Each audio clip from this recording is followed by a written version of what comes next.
Hi everyone, this is Sangeetha. I was reflecting the story of Sarah. In the Bible, she's first called Sarai, the wife of Abraham in the book of Genesis. And something about her story stayed with me while I was reading this book and the story of Sarah. The author listed all things connected to childbearing: menstruation, pregnancy, labor, miscarriage, menopause. That hit me because I have seen that pain up close. As a healthcare professional worked in operation theatre, I have seen both sides.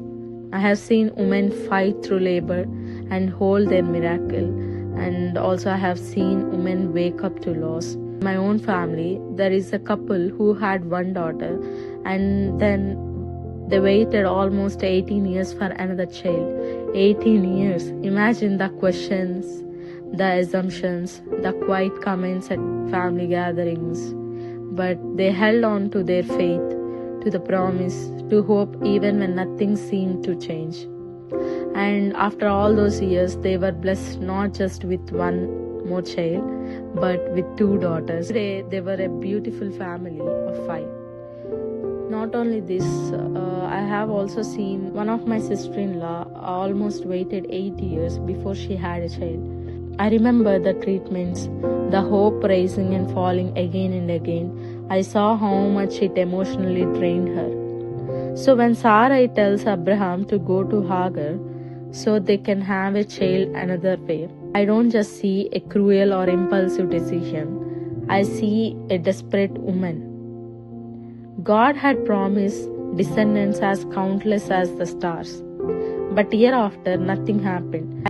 In her culture, infertility was not just personal disappointment, it was shame. Waiting changed her.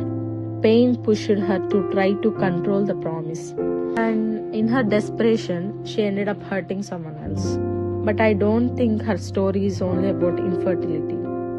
It's about waiting when prayers feel unanswered, waiting when promises feel delayed, waiting when it seems everyone else is moving forward.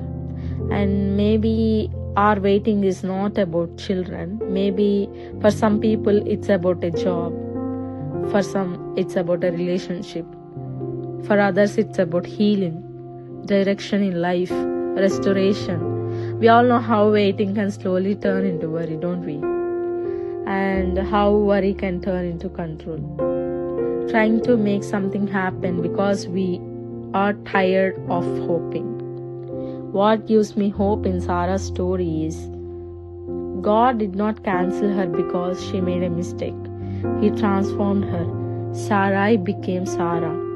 The woman who once tried to force the promise still became part of its fulfillment.